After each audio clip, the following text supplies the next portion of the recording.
Ruth 1. Elimelech family goes to Moab. In the days when the judges ruled, there was a famine in the land, and a certain man of Bethlehem in Judah went to live in the country of Moab.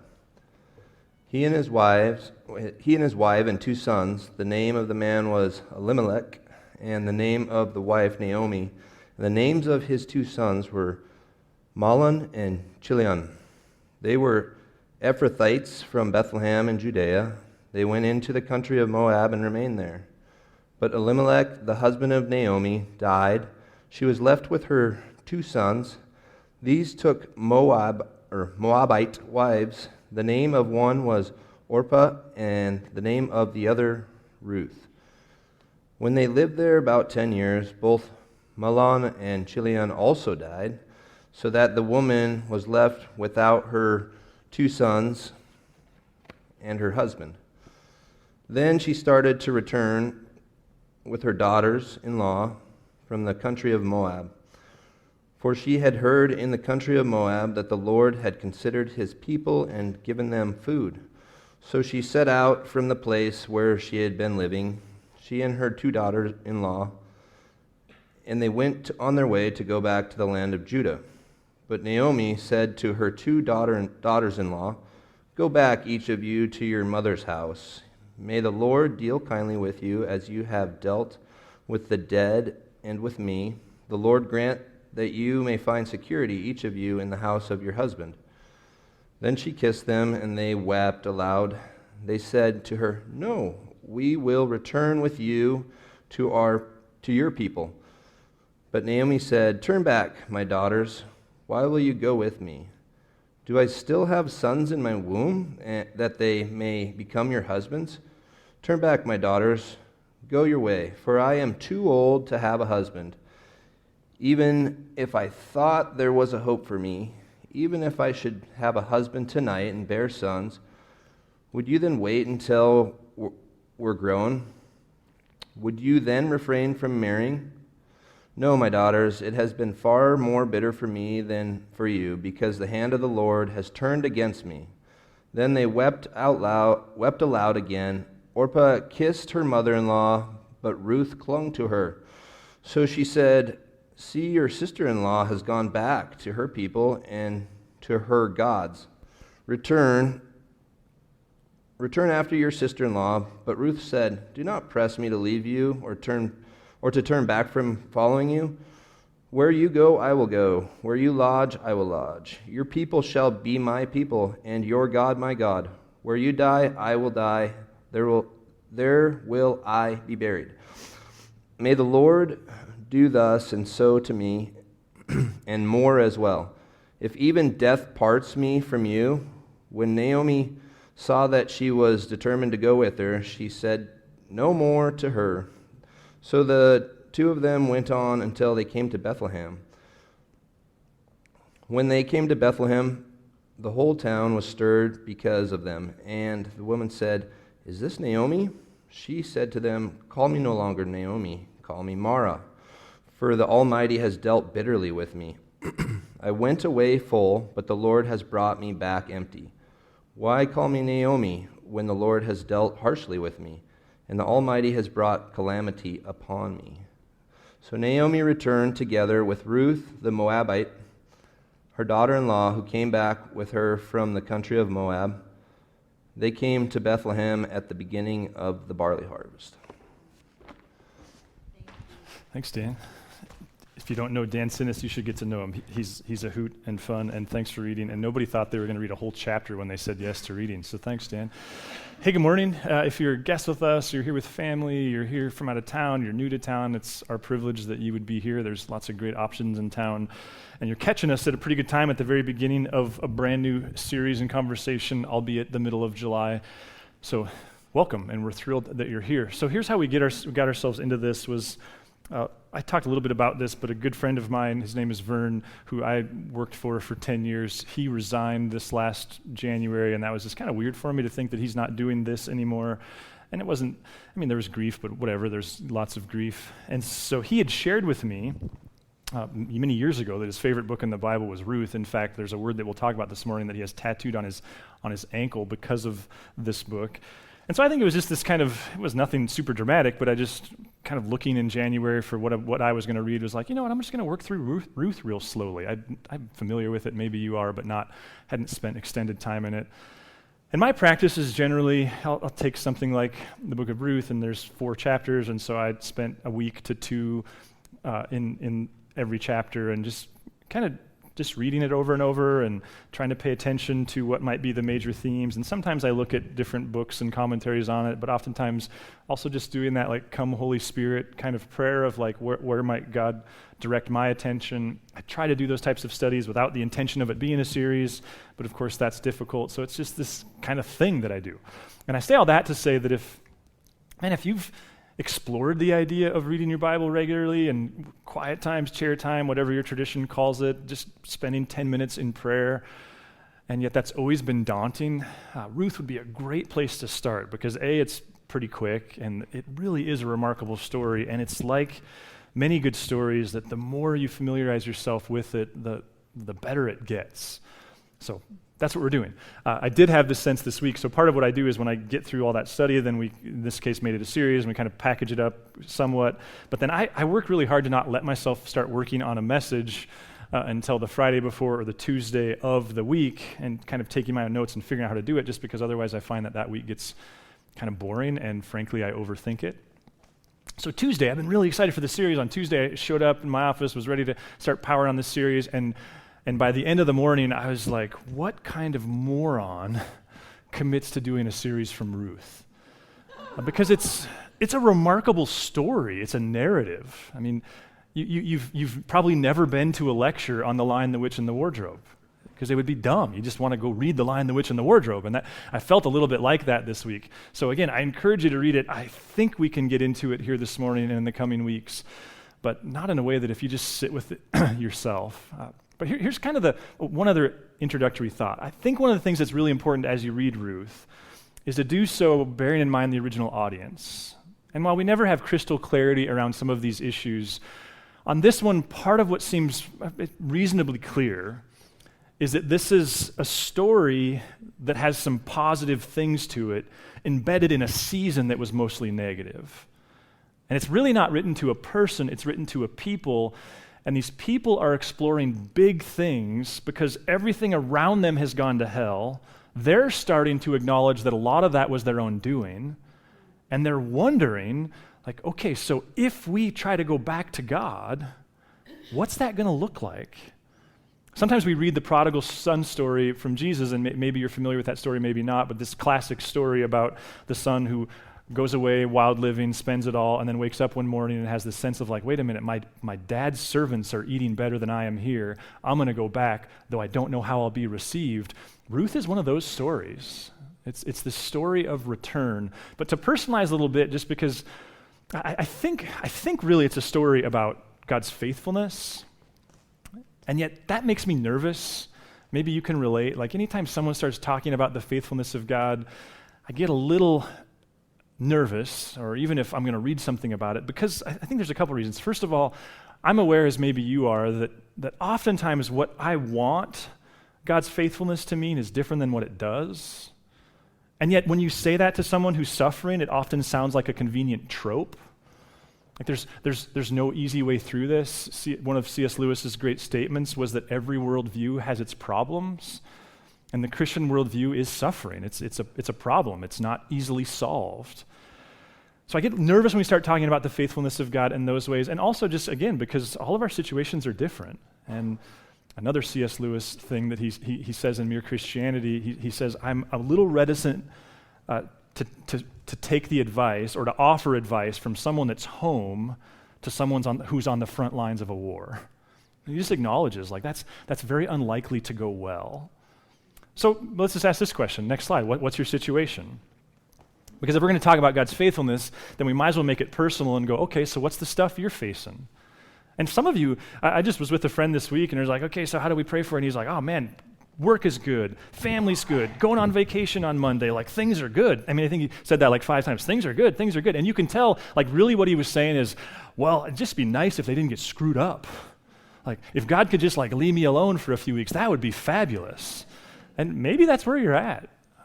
Maybe you're in this season of just great joy and opportunity, and maybe you're aware that it can't possibly last forever. Maybe you're not, but again, we don't always have to come to church or to God with a problem or in terms of suffering. Maybe your situation is just like, things are great. What does God's faithfulness look like when things are great? But maybe that's not where you're at. There's certainly some of you who, whether you're facing a really tricky time in your marriage or with your health or with your business, anxiety, depression, those are very real things that can just be exhausting. Like what's the situation you're dealing with? Maybe you're in this season of life where you're single, and it just, in all of your imaginations about this season of your life, you never imagined yourself single in this season. Maybe you're dealing with the fact that you would have swore you would have kids by this point in your life, and you don't. I mean, there's all kinds of things we bring to the equation. But if you could just go like, okay, what's your situation, or what's a situation? Maybe you've got a daughter or a son who's struggling in certain ways, and you're just, what is that cliche? You're only, as a mom, you're only doing as well as your worst child is struggling. Maybe that's your situation. But if we can identify that, then I think we can ask the second question before diving into Ruth, and it's this, next slide. Like, what would it look like for God to show up and prove himself faithful? And I think the reason why this is important is the visualization I would have is the DMV, because who doesn't like a good afternoon at the DMV? But there's this, now when you say there was like a screen in front of your face, we all think of COVID, but even before that, remember there was this thing at the DMV, that and when you're buying baseball tickets in Minnesota or something, but there's that thing where there's that awkward microphone and someone's sitting behind the desk, and there's this, you do transactions by sliding stuff underneath. And what I'm trying to get you to is, what would it look like for you just to be honest with yourself of like, if you're going to write the prescription that you want God to fill, like what's on it? Like what are you sliding underneath the glass to go like, God, this is what I need from you right now? And I think Ruth's going to do a couple things. One, it's going to challenge you to be open to a different return. But I also think it's going to speak to, like, it's really important that you can be honest. You see this, you heard this from Naomi. There's this honesty around like, this is what it would look like. And yet she's not very accurate on many accounts, but at least she has the guts to say it. So what would you be writing on that? And from there, let's jump in and I just want to look at a few specifics from this narrative. It starts this way: in the days when the judges ruled, and we have to stop there. Sorry, I know that's annoying, like start, stop. But what's being referred to here is a whole season of time. We all have these. Sometimes it's personal, like there were those years.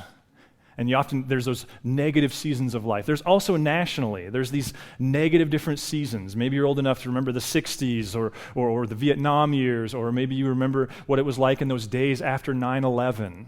That's kind of what's going on here. The last election, that gets redundant. It feels like every election. Like there's these hard seasons. And Judges was one of those. And actually, while I wouldn't always do this, I just want to read a pretty long chunk from Judges just to kind of awaken you or maybe remind you of what are the days of the judges. So we're going to pick up in verse 6 of chapter 2. When Joshua dismissed the people, the Israelites all went to their own inheritance to take possession of the land. So we're speaking to this very early part of Israel's history that was very successful and faithful. The people worshiped the Lord all the days of Joshua and all the days of the elders who outlived Joshua, who had seen all the great work that the Lord had done for Israel. Joshua, son of Nun, the servant of the Lord, died at the age of 110 years. So they buried him within the bounds of his inheritance in Timnah-Heres, in the hill country of Ephraim, north of Mount Gaish. Moreover, that whole generation was gathered to their ancestors, and another generation grew up after them who did not know the Lord or the work that he had done for Israel. So Judges is this unhealthy, unfaithful season. Then the Israelites did what was evil in the sight of the Lord, and they worshiped the Baals. And they abandoned the Lord, the God of their ancestors, who had brought them out of the land of Egypt. They followed other gods from among the gods of the peoples who were all around them, and they bowed down to them, and they provoked the Lord to anger. They abandoned the Lord and worshipped Baal and the Ashtoreths. So the anger of the Lord was kindled against Israel, and he gave them over to plunderers who plundered them, and he sold them into the power of their enemies all around, so that they could no longer withstand their enemies. Whenever they marched out, the hand of the Lord was against them to bring misfortune, as the Lord had warned them and sworn to them, and they were in great distress. Then the Lord raised up judges, this is pre-kings, who delivered them out of the power of those who plundered them. Yet they did not listen even to their judges, for they lusted after other gods and bowed down to them. They soon turned aside from the way in which their ancestors had walked, who had obeyed the commandments of the Lord. They did not follow their example. Whenever the Lord raised up judges for them, the Lord was with the judge, and he delivered them from the hand of their enemies all the days of the judge. For the Lord would be moved to pity by their groaning because of those who persecuted and oppressed them. But whenever the judge died, they would relapse and behave worse than their ancestors, following other gods, worshiping them and bowing down to them. They would not drop any of their practices or their stubborn ways. So Ruth is written in this brutal time, this time that whether you're experiencing it or remembering it, you'd go like, yeah, those were some tough, embarrassing, unfaithful days. So let's go back. In the days when the judges ruled, there was a famine in the land, and a certain man of Bethlehem in Judah went to live in the country of Moab, he and his wife and his 2 sons. Now, built within the narrative is this idea that to leave Israel was symbolic of to leave one's faithfulness. Remember, these are regional gods. To leave Israel and the practices, it's a snub and it's an affront on God's faithfulness to bring them there. So we're dealing, as best I can tell, with prodigal people. And what happens? But Elimelech, the husband of Naomi, died, and she was left with her 2 sons. So she becomes a widow. Verse 4, these took Moabite wives, another Knock. The name of the one was Orpah, and the name of the other was Ruth. When they had lived there about 10 years, both Mahalan and Chilion also died, so that the woman was left without her 2 sons and her husband. Such a heartfelt, warm, fuzzy start to the story, isn't it? I read people who refer to Naomi as the female Job of the Bible, the book of Ruth as the female Job book of the Bible. But let's just take inventory here. Like, what are Naomi's circumstances? Well, she's a woman in a patriarchal society. That's no picnic. She's an immigrant. She's a widow. She's childless. She's grandchildless, which is to say she has no plans for the future when she can't support herself, and she's a woman. Her daughters-in-law practice a different faith. Like, this is tough stuff. This is brutal stuff. So in other words, this is the situation of Israel embodied into this woman. But the next verse is arguably one of the hinges of the entire narrative. Then she started to return with her daughters-in-law from the country of Moab. For she had heard in the country of Moab that the Lord had considered his people and given them food. So she's aware that God exists, that at times he shows himself faithful, or in this case, he's showing himself faithful, and she returns. And the important word here is that word return. It's a verb that shows up over 1,000 times in the Hebrew Bible. It's the word that quite literally is just, it means to turn from evil and to turn toward God. You may or may not be aware that even in the earliest, for hundreds of years, within the baptismal ritual, part of what a person did was they would spit and renounce evil. And then they would turn towards the kingdom of heaven. There was this clear, like, baptism, it's a dying and it's a rebirth. It's a turning away from, it's a turning toward. And that's what we're seeing is this mini baptism, if you will. Naomi is returning to God, which begs the question, so what does God's faithfulness look like for her? What does God's faithfulness look like for someone who's walked so far and suffered so much? Well, what she has left are these daughters-in-law, and she, to her credit, looks at them and goes, hey, listen, I'm never going to give you another husband, but you might have a fighting chance if you can go find one from among your people. But Naomi said to her daughters-in-law, verse 8, go back, each of you, to your mother's house. May the Lord deal kindly with you as you have dealt with the dead and with me. So does she have a construct that God is kind? She has some understanding of that, which is interesting because she also is very aware that as she understands it, God has smited her. He hasn't been particularly kind to her, but he has this capacity. And the word kind there, it's intimidating to talk about that word, almost as intimidating to talk about the whole book because, again, some would argue what the word that leads to kindly is among, if not the most important words in the entire Hebrew Bible. And while it comes with different spellings, the word is hesed. It's one of those difficult to translate words because it means so much. It's the unconditional love of God. It's the generosity of God. It's the enduring commitment of God. It's what the Apostle Paul is exploring in his letter to the Galatians when he says, you're saved by faith in Christ. And we ask these questions of like, so is he saying I'm saved if I believe in him? Yes. But also, is he saying that we're saved because he's so stinking faithful? Yes. The Hesed love of God is this understanding for Israel in particular that God's faithfulness to them says way more about their situation than theirs to him.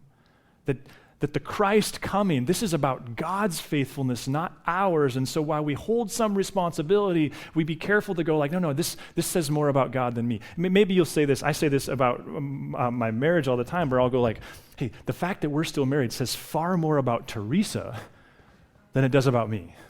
And I mean it. Like the situation the boys are in and who they become says far more about her as a mom than me as a dad. Maybe you can relate. That's what's going on here at the risk of trivializing God. There's this understanding. Yeah, I kind of bring something to the table, but it's actually pretty pathetic. But God, he's amazing. And she understands this, though she's not necessarily thinking that she'll have any benefit from it. She's wondering, what happens if I return? I don't know, but I know that there's some hope that this God does things. It reminds me, at the risk of being too self-referential, I was reminded this week, I'm sure I've told this story 1,000 times, but it's so central to my own narrative. Shortly after graduating high school, there was this family that I knew pretty well, and they were the ones that started taking me back to church and encouraged me in that way. And the mom had bought me this Bible for Christmas the year after I graduated, and I was working a job and doing my thing and was getting more and more intrigued.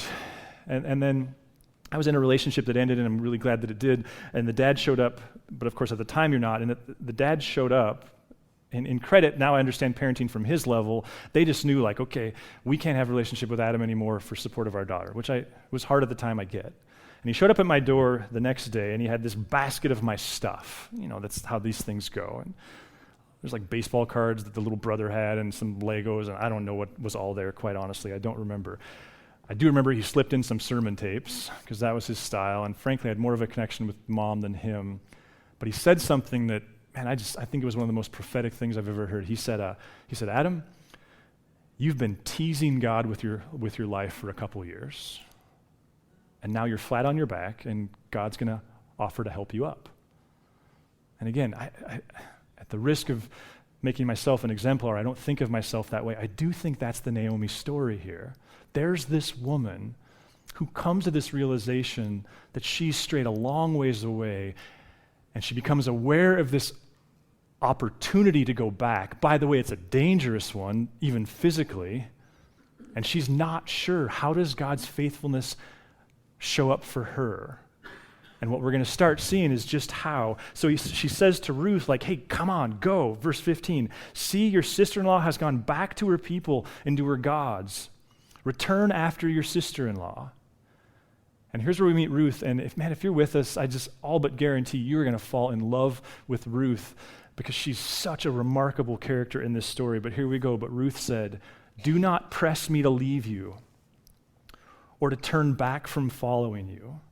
Where you go, I will go. Where you lodge, I will lodge. Your people shall be my people, and your God, my God. Where you die, I will die. There I will be buried.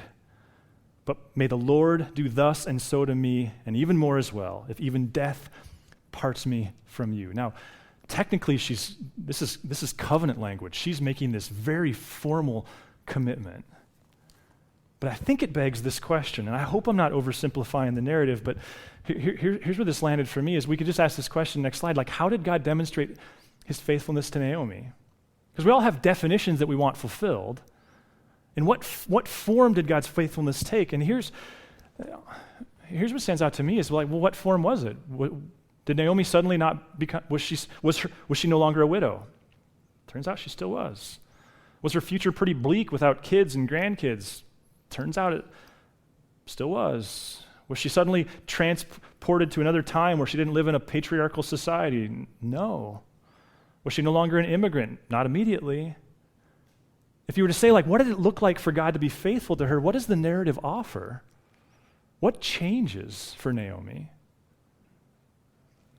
And I would submit to you what changes is a person. Ruth shows up. It's as if, like, Naomi's wondering, is God faithful to me? What will this look like for me? And the answer is, like, God puts skin on and comes walking into Naomi's life in the form of Ruth. And I just wonder if we can breeze past that too quickly. What if God's faithfulness maybe most predictably shows up in our lives, suffering or otherwise, by God putting skin on and showing up through another person, another saint, another Christ follower, so to speak?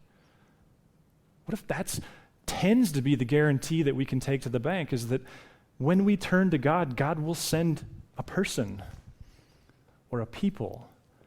And I wonder if, as we wrestle with our own suffering inside of our following of Christ, or as we wrestle with, if I turn back to God, what will God do? I wonder if part of what we need to do when we go like, is God faithful and have I made this commitment? When we know that we have, I wonder if what we need to do is go like, okay, so what's their name?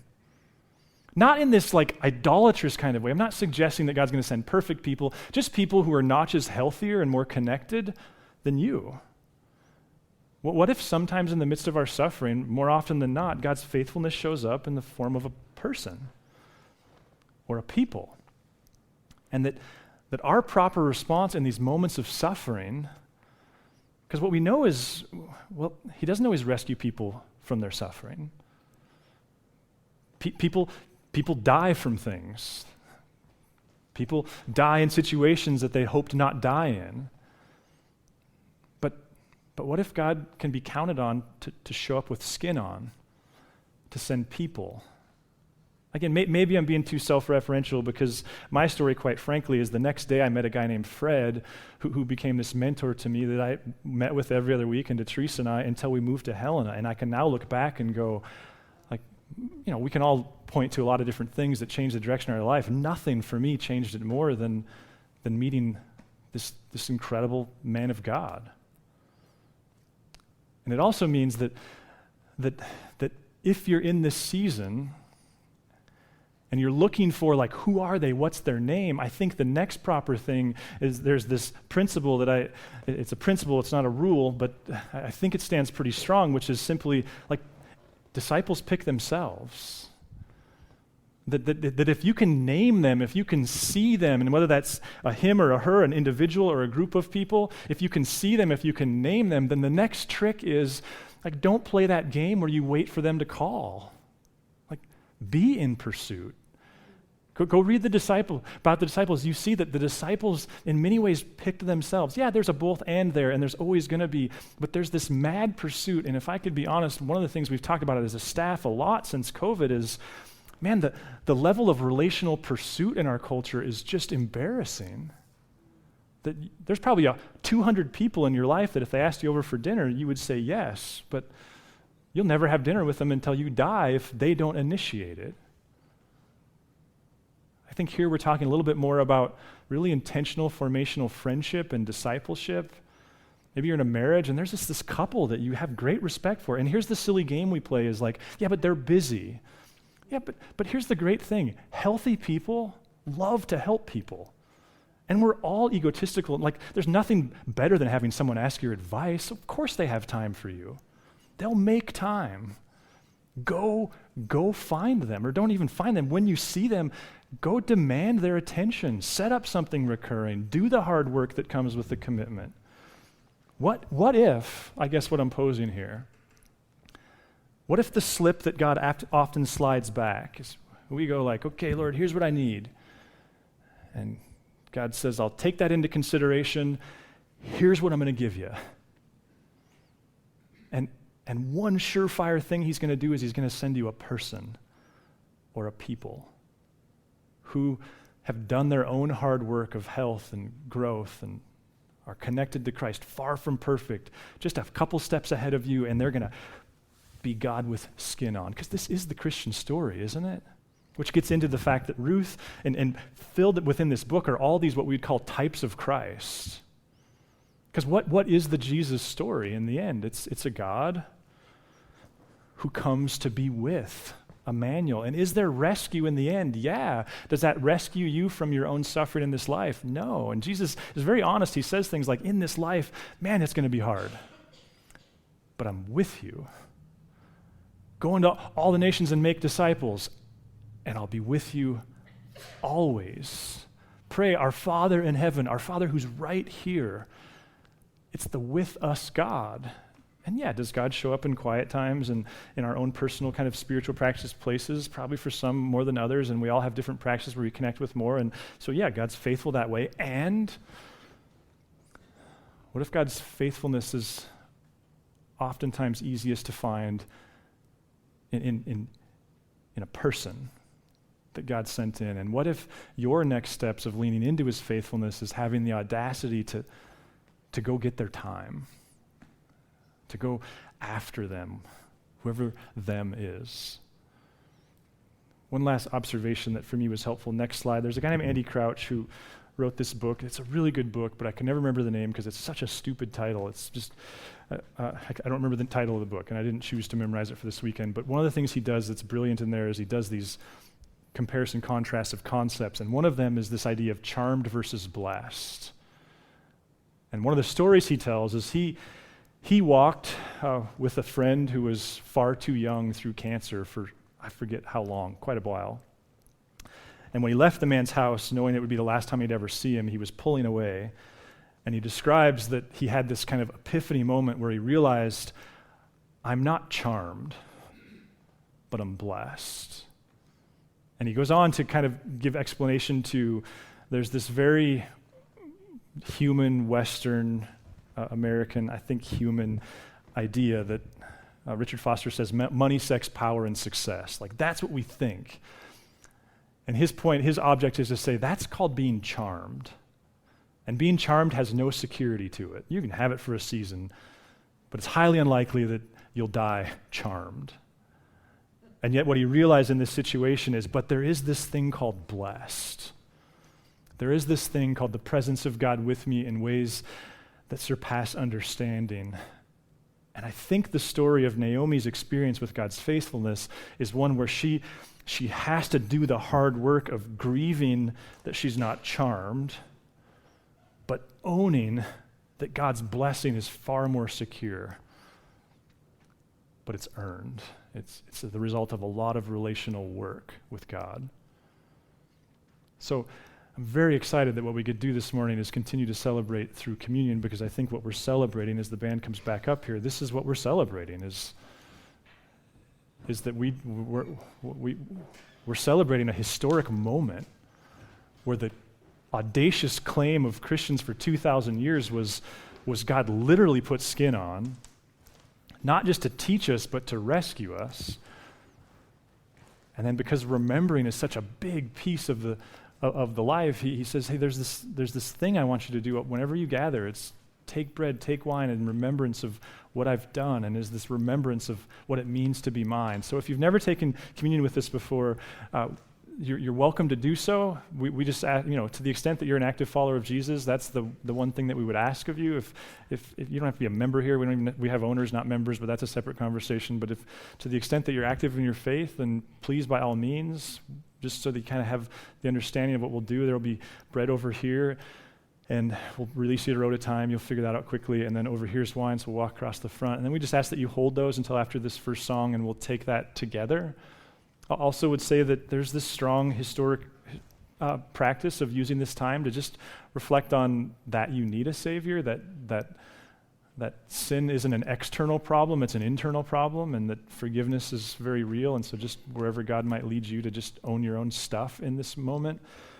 And remember, like what we're doing here is, some have called it rebaptism. It's this weekly recommitment of, oh yeah, I don't just decide to do this once, I decide to do it daily and weekly. So I'd like to pray, and then we'll give you a chance, and no pressure if you don't want to. God, so here we are again, and living in one of the most beautiful places in the world in the middle of one of the most beautiful seasons. So I'm just operating on the assumption that if someone's in the room, they're either leaning heavily towards committing themselves to you, or they've done that, and this is a part of their trying to live that. And so, God, we're we're trying to do our part of giving you our ordinary, everyday lives and all of its hurts and pains and successes and privileges, knowing that what you promise is that you can use us and that you would send your Spirit into us and us into the world. And so, God, we offer you that. And at the same time, we offer you this bread and wine. Like, we recognize that you made us for food, but you also made us for yourself. And so would you send your Spirit into the bread and wine and into us so that, God, we just get that we need a fuel that only you can provide to live this out. We love you, Jesus. Amen. Thanks for listening. If you'd like to learn more about Narrate Church, find us online at narratechurch.org or look us up on Facebook or Instagram.